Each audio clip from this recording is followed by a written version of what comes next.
الحمد لله نحمده ونستعينه ونستغفره ونؤمن به ونتوكل عليه ونعوذ بالله من شرور أنفسنا ومن سيئات أعمالنا من يهده الله فلا مضل له ومن يضلله فلا هادي له ونشهد أن لا إله إلا الله وحده لا شريك له ونشهد أن سيدنا ومولانا محمدا عبده ورسوله صلى الله تعالى عليه وعلى آله وأصحابه وأزواجه وأتباعه وذرياته أجمعين أما بعد فأعوذ بالله من الشيطان الرجيم بسم الله الرحمن الرحيم وإذ غدوت من أهلك تبوئ المؤمنين مقاعد للقتال والله سميع عليم إذ همت طائفتان منكم أن تفشلا والله وليهما وعلى الله فليتوكل المؤمنون وقال تبارك وتعالى في موضع آخر إن يمسسكم قرح فقد مس القوم قرح مثله وتلك الأيام نداولها بين الناس وليعلم الله الذين آمنوا ويتخذ منكم شهداء والله لا يحب الظالمين صدق الله العظيم اللهم صل على محمد وعلى آل محمد كما صليت على إبراهيم وعلى آل إبراهيم إنك حميد مجيد اللهم بارك على محمد وعلى آل محمد كما باركت على إبراهيم وعلى آل إبراهيم إنك حميد مجيد أستغفر الله ربي من كل ذنب وأتوب إليه أستغفر الله ربي من كل ذنب وأتوب إليه أستغفر الله الذي لا إله إلا هو الحي القيوم وأتوب إليه سامعین محترم اور عزیزان گرامی، جمعۃ المبارک کی گزشتہ مجلس میں علم اور علماء کی فضیلت سے متعلق معروضات پیش کی تھی۔ آج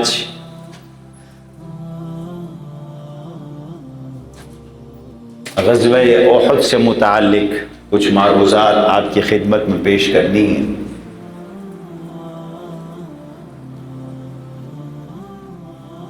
غزوہ احد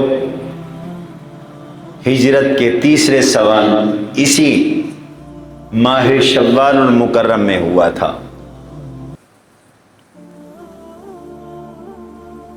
اور یہ وہ غزوہ ہے جس کا تفصیلی ذکر اللہ سبحانہ و تعالی نے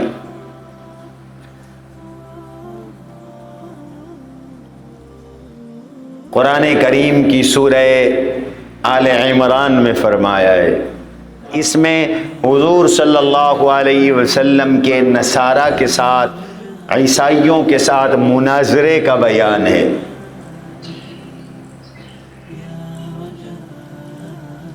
عرب کا ایک علاقہ تھا نجران، یہاں کے عیسائی آئے تھے حضور کی خدمت میں، اور اللہ کے نبی صلی اللہ علیہ وسلم سے آ کر مناظرہ کرنے لگے اس بات پر کہ عیسیٰ خدا ہیں۔ حضور علیہ السلام نے انہیں چاروں شان چت کیا کہ عیسیٰ علیہ السلام بھی خدا نہیں، ان کی امی بھی خدا نہیں، معبود نہیں، معبود ایک اللہ ہے۔ تو سورہ آل عمران کا پہلا حصہ ان نجران کے عیسائیوں کی تردید میں اترا ہے، اصلاح نصارہ اس کا مضمون ہے، اور دوسرا حصہ غزوہ احد اور غزوہ احد کی شکست کے بارے میں اترا ہے۔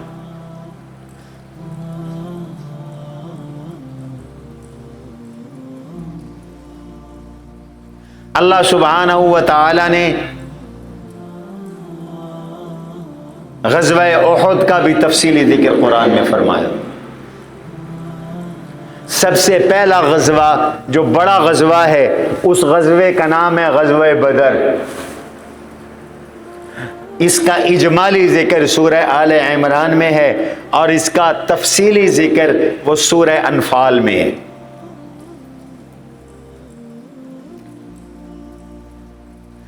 اتنا تو ہمیں پتہ ہونا چاہیے کہ کون سا مضمون قرآن کی کس صورت میں۔ غزوہ بدر کا تفصیلی تذکرہ سورہ انفال میں ہے۔ یہ سب سے پہلا غزوہ ہے۔ اس میں اللہ نے مسلمانوں کی ایسی مدد کی کہ آسمان سے فرشتے اترے اور 313 صحابہ نے مشرکین مکہ کے دانت کھٹے کیے۔ بڑے تکبر اور بڑے اکڑ کے ساتھ ابو جہل لشکر لے کے آیا تھا کہ مسلمانوں کی کھوپڑیوں میں شراب پئیں گے۔ ان کی اتنی انتقام کی آگ ان کے سینوں میں جل رہی تھی حضور صلی اللہ علیہ وسلم اور صحابہ کے خلاف، کہ ان کا مشن یہ تھا کہ مسلمانوں کی کھوپڑیوں میں ہم شراب پئیں گے۔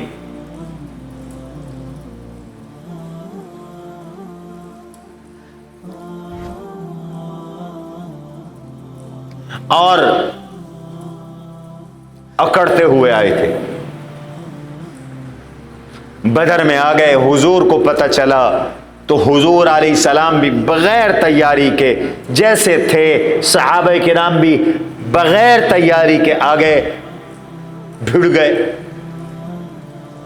8 تلواریں، 2 زیریں، 2 گھوڑے، 313 مجاہد، بھوک سے پیٹ میں پتھر بندھے ہوئے، مقابلے میں 1000 کا لشکر، 200 گھوڑے، یہاں ایک اونٹ پر 3 لوگ سوار تھے، اور وہاں روزانہ 9 اونٹ یا 10 اونٹ، ایک دن 9 اونٹ ذبح ہوتے تھے کھانے کے لیے، ایک دن 10 اونٹ ذبح ہوتے تھے۔ مسلمان جب پہنچے تو ریتلی زمین باقی تھی، کچی جگہ پر، مشرکین پکی جگہ پر، مشرکین نے پانی کے چشموں پہ قبضہ کر لیا، اور مسلمان بیچارے ان کے پاس پانی کا بھی کوئی انتظام نہیں تھا۔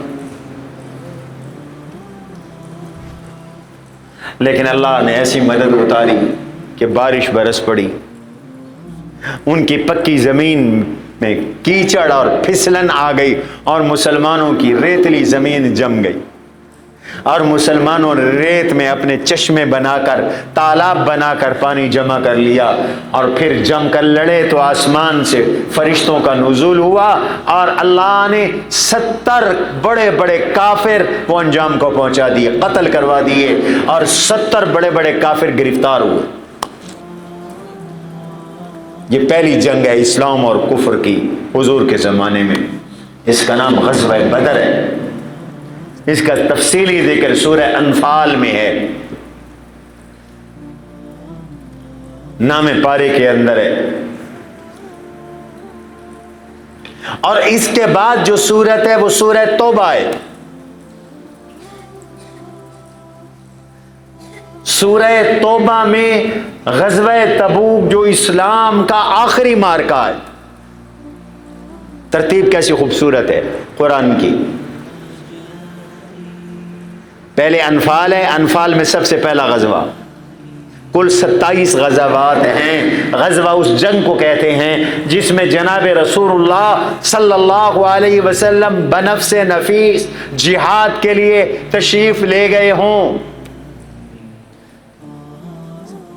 27 غزوات کے لیے حضور نکلے ہیں، 400 سرایاں، 400 جنگی مہمیں، جو 10 سالوں میں حضور نے صحابہ کرام کو بھیج کر یہ جنگی مہمیں کی۔ حضور کی تو پوری زندگی خطرے والی ہے، صحابہ کی تو پوری زندگی پر خطر ہے، لیکن ان خطرات میں بھی ان کے دلوں میں امن تھا، چین تھا، سکون تھا۔ وہ اللہ کے حکموں پہ راضی تھے اور اللہ کے حکموں کو پورا کرنے والے تھے۔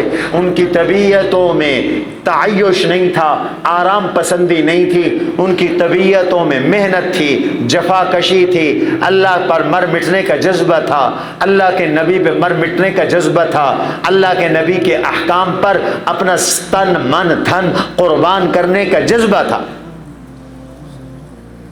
جہاں حضور نے بھیجا بھیڑ گئے، حتیٰ کہ 3000 کا لشکر غزوہ موتا میں 1,00,000 کے ساتھ بھیڑ گیا۔ یہ غیر ملکی مہم تھی، غیر ملکی جنگی مہم۔ اس وقت کی سپر پاور یہی ایران تھا، اس وقت سپر پاور تھی۔ کسرا بن ہرمز ان کا بادشاہ تھا۔ یہ آج کل ابنائے ہرمز کا تذکرہ آ رہا ہے، یہ ہرمز کسرا کا باپ تھا۔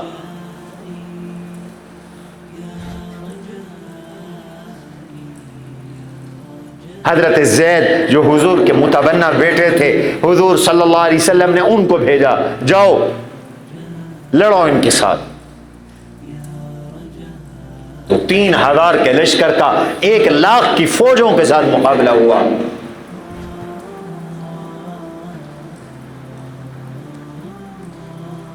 تو اللہ سبحانہ و تعالی نے سورہ انفال میں بدر کا تذکرہ فرمایا، اور سورہ توبہ جو اس کے متصل بعد ہے تبوک کا ذکر فرمایا۔ گویا کہ انفال میں پہلی جنگ اور سورہ توبہ میں آخری جنگ، آخری غزوہ، آخری جنگی مہم۔ 850 کلومیٹر سفر کر کے حضور نے اس جنگ کے لیے تبوک تشریف لے گئے۔ 850 کلومیٹر اس زمانے میں، یہاں سے کراچی تک 800 کلومیٹر سفر ہے۔ اونٹوں پر آپ تشریف لے گئے۔ کئی صحابہ اس لیے رو رہے تھے کہ ان کے پاس سواری نہیں تھی۔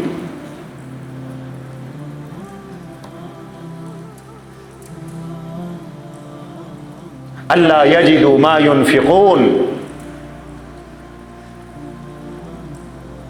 تو اللہ سبحانہ و تعالی نے اپنے نبی کی سیرت کو اور زندگی کو اور صحابہ کو اس طرح متحرک رکھا۔ یہ جب جمود آ جاتا ہے نا زندگیوں میں تو پھر بزدلی اور سستی آ جاتی۔ حضور ہجرت کر کے مدینہ تشریف لائے ہیں ربیع الاول میں۔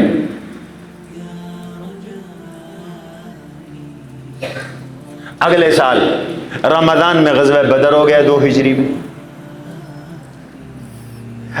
ٹھیک 1 سال 1 ماہ کے بعد شوال کے بالکل آغاز میں غزوہ احد ہو گیا۔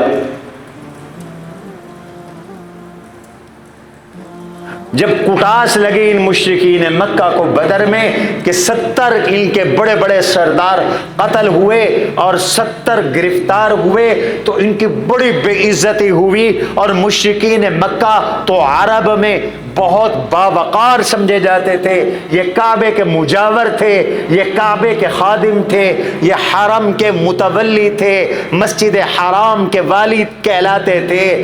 پورا عرب ان کا احترام کرتا تھا، جیسے آج آپ کے ہاں بڑی بڑی گدیوں کے گدی نشینوں کا احترام ہے۔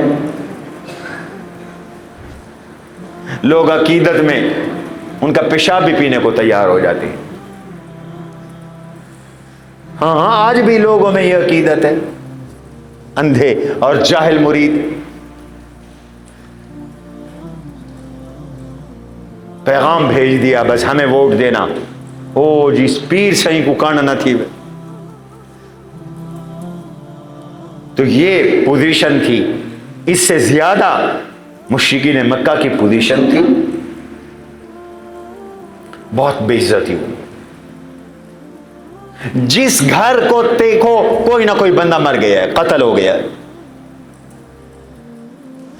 یا قتل ہو گیا ہے یا گرفتار ہو گیا ہے، اور پھر رہا ہوئے پیسے دے کر، فدیہ دے کر۔ رسول اللہ صلی اللہ علیہ وسلم کے یہ دشمن تھے، حضور کو مکہ سے نکالا تھا، انہیں تو امید یہ تھی کہ حضور ختم ہو جائیں گے، تو یہ خود ختم ہونے لگے، ان کی بقا کا سوال پیدا ہوا۔ اب ان کے سامنے دو ہی راستے تھے، یا تو حضور سے صلح کر کے اللہ کے نبی کی نبوت کو قبول کر لے، یا پھر حضور کے ساتھ یہ بھڑ جائیں، لڑ جائیں اور اللہ کے نبی کے ساتھ فیصلہ کن جنگ لڑے۔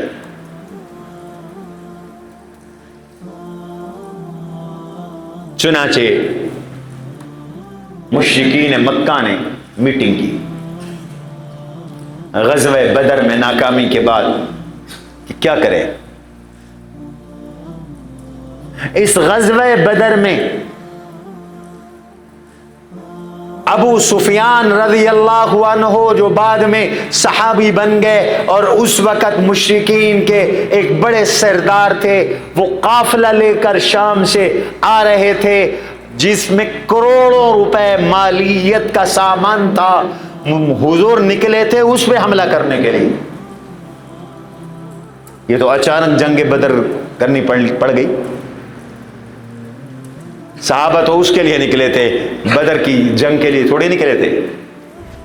وَإِذْ يَعِدُكُمُ اللَّهُ إِحْدَى الطَّائِفَتَيْنِ أَنَّهَا لَكُمْ وَتَوَدُّونَ أَنَّ غَيْرَ ذَاتِ الشَّوْكَةِ تَكُونُ لَكُمْ۔ اللہ سبحانہ وتعالی نے وعدہ کیا تھا کہ دو جماعتوں میں سے ایک جماعت پر تمہیں فتح دوں گا، یا ابو جہل کی جماعت پر یا ابو سفیان کی جماعت پر، اور تم یہ چاہتے تھے کہ کانٹے والی لڑائی والی جماعت یعنی ابو جہل کے ساتھ نہیں، ابو سفیان کی جماعت پر ہمیں فتح نصیب ہو۔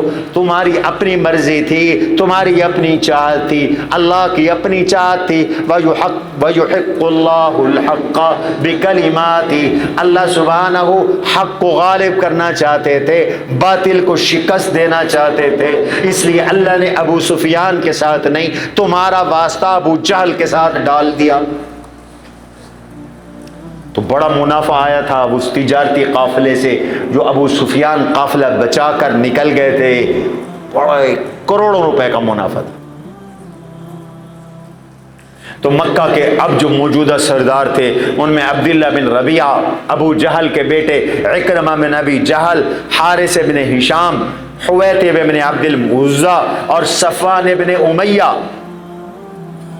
یہ اس وقت بڑے سردار تھے۔ اور مزے کی بات یہ ہے، یہ سارے پھر بعد میں باری باری سارے ہی مسلمان ہو گئے، کہو سبحان اللہ۔ آج یہ کفر کے سردار ہیں۔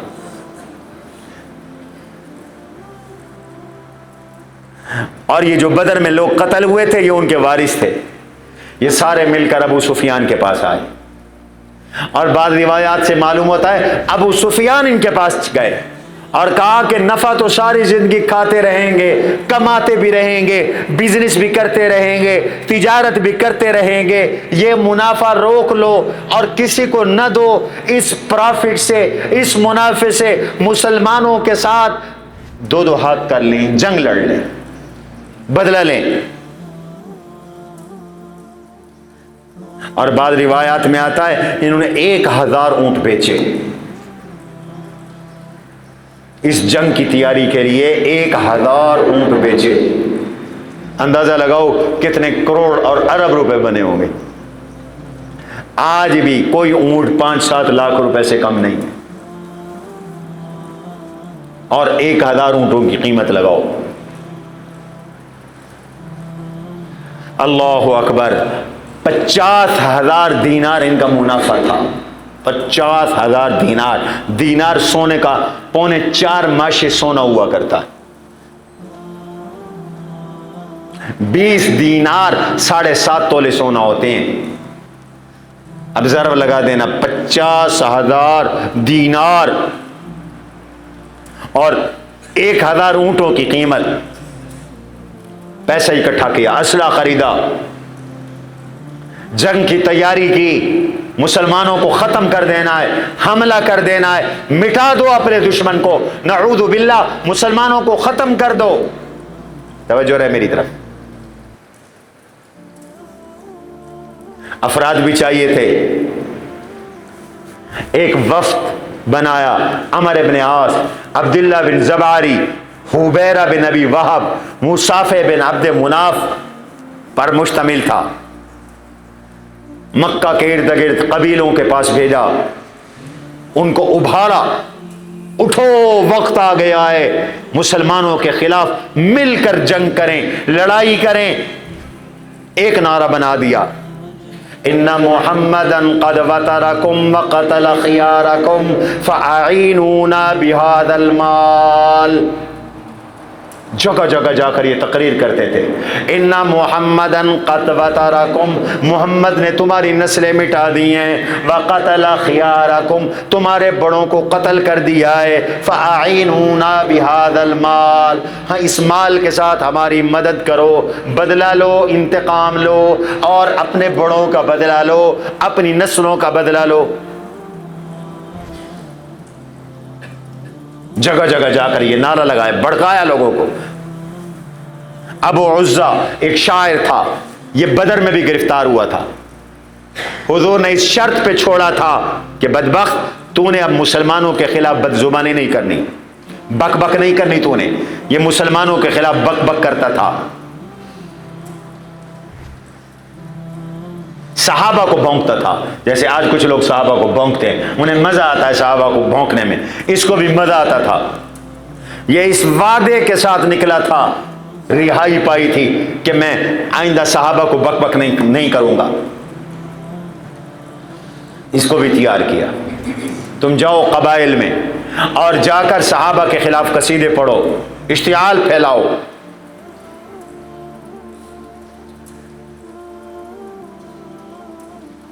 اور لوگوں کو یہ کہو کہ اگر ہم جنگ جیت گئے تو تمہارے لیے ہم پیسے کی ندیاں بہا دیں گے،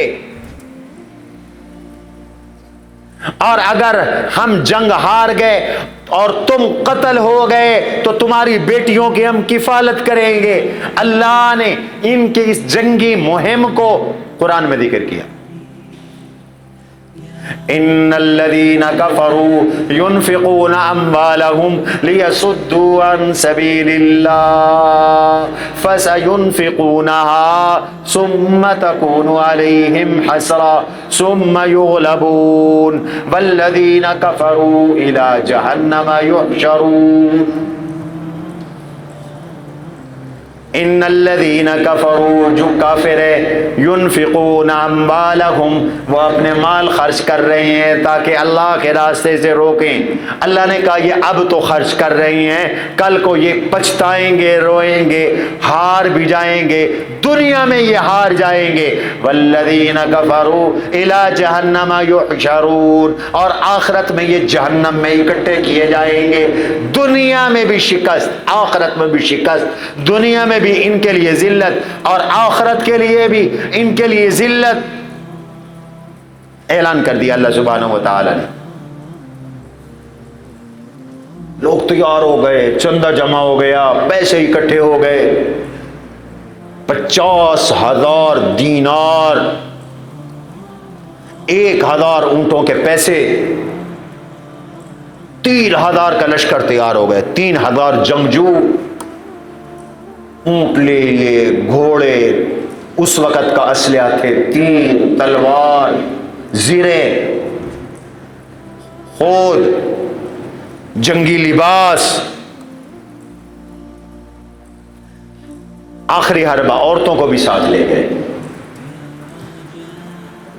ابو سفیان نے کہا میں اپنی بیوی ہندہ کو ساتھ لے جاؤں گا، تم لوگ بھی ساتھ لے جاؤ، تاکہ تمہیں یہ خطرہ نہ رہے کہ پیچھے ہمارے گھروں اور ہماری بیویوں اور ہماری عزتوں کی حفاظت کون کرے گا، بس آخری دم تک لڑنا ہے اور لڑنا ہے اور لڑنا ہے اور بے فکر ہو کے لڑنا ہے، کشتیاں جلا کے لڑنا ہے، مسلمانوں کو ختم کرنا ہے۔ ان عورتوں نے، عورتیں بھی ساتھ ہیں، دف لیے، ڈھول لیے، دف لیے،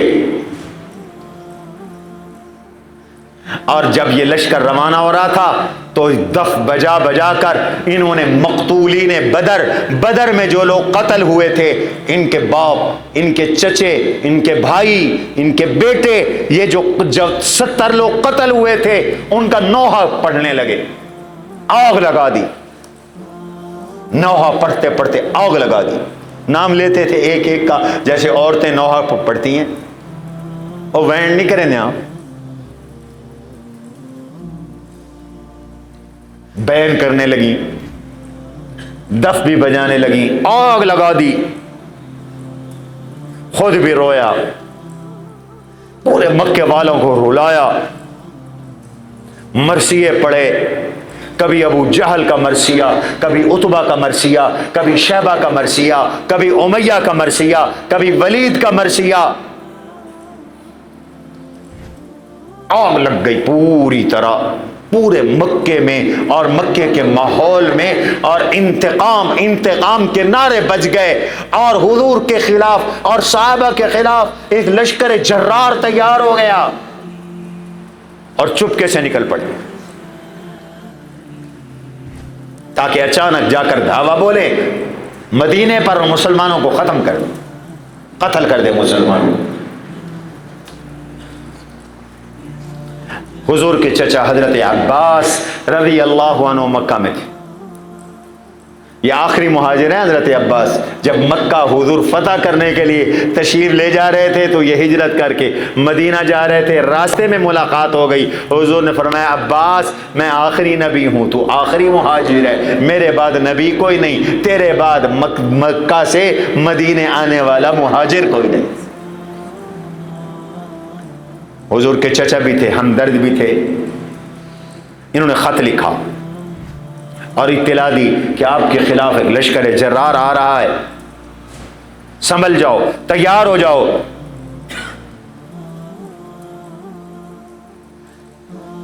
ادھر سے لشکر روانہ ہے، ادھر سے خط روانہ ہے۔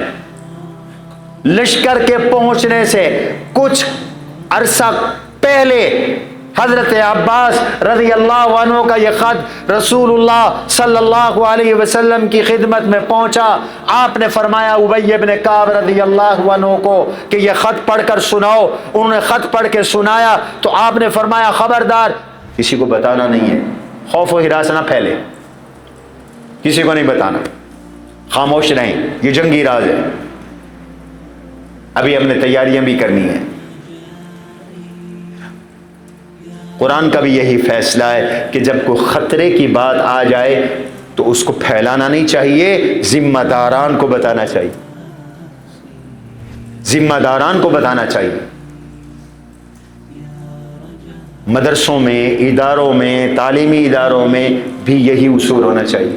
اگر کوئی ایسی بات کا پتہ چلے جو خطرے والی ہے یا نامناسب ہے یا اس سے ادارے کو نقصان پہنچ سکتا ہے یا گھر والوں کو نقصان پہنچ سکتا ہے تو چپکے سے ذمہ داران کے کان میں بات ڈالے، ایک دوسرے کو نہ بتائیں۔ منافقین پروپیگنڈا کرتے تھے، اللہ نے مسلمانوں سے فرمایا تم پروپیگنڈا نہ کیا کرو، ذمہ داران کو بتایا کرو۔ وَإِذَا جَاءَهُمْ أَمْرٌ مِّنَ الْأَمْنِ أَوِ الْخَوْفِ أَضَاعُوا بِهِ، ان منافقوں کے پاس جب امن یا خوف کی کوئی بات آتی ہے تو یہی اس کو اڑا دیتے ہیں۔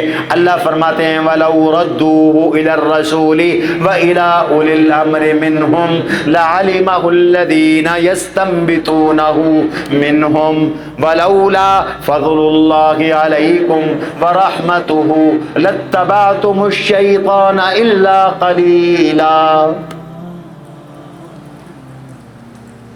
اللہ فرماتے ہیں اگر یہ بات حضور کو بتاؤ اور ذمہ داران کو بتاؤ تو وہ تحقیق کر لیں کہ یہ خبر کتنی سچی ہے کتنی جھوٹی ہے. تمہارے اس طرز عمل پر اللہ کا عذاب آ جاتا اگر اللہ کا فضل نہ ہوتا، اللہ کی رحمت نہ ہوتی. اس طرح کرنا یہ شیطان کی پیروی کرنا ہے. شیطان کی پیروی نہ کرو، رحمان کی پیروی کرو. اللہ اکبر. حضور صلی اللہ علیہ وسلم اس خبر کے بعد، اطلاع کے بعد فوراً قباء تشریف لائے.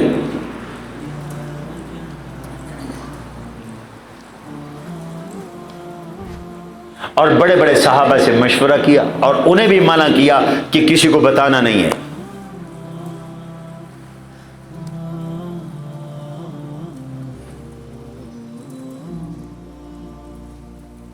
اور ادھر لشکر مدینے کے بالکل قریب آ گیا.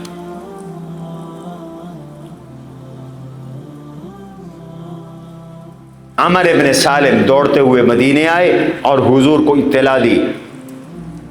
یہ اس لشکر میں شامل تھے، مشرکین کے لشکر میں شامل تھے. نکل کر آئے، چپکے سے حضور کو اطلاع دے کر واپس چلے گئے.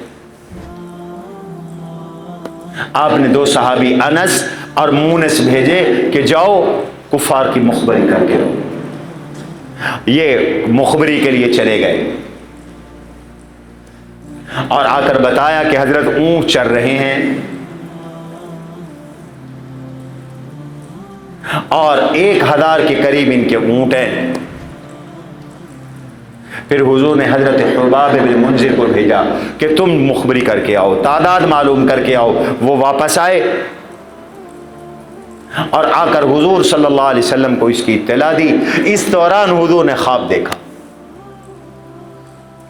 میں اور آپ خواب دیکھیں، ہمارا خواب سچا بھی ہو سکتا ہے، جھوٹا بھی ہو سکتا ہے، لیکن نبی کا ہر خواب سچا ہوتا ہے. وحی کی ایک قسم ہوتا ہے، یاد رکھو. میں اور آپ خواب دیکھیں تو اس کو شریعت پہ تولیں گے. اگر وہ شریعت کے مطابق ہے تو مبارک ہے، اگر شریعت کے خلاف ہے تو خواب کو چھوڑ دیا جائے گا. یہی کہا جائے گا کہ شیطان کی طرف سے. اصل قرآن اور سنت ہے. اللہ نے دین کی بنیاد خوابوں پہ نہیں رکھی لیکن نبی کے خواب پہ رکھی. ہمارے خواب 3 طرح کے ہوتے ہیں. کچھ خیالات ہوتے ہیں جو دن بھر ہم سوچتے ہیں، وہی ہم خواب دیکھتے ہیں.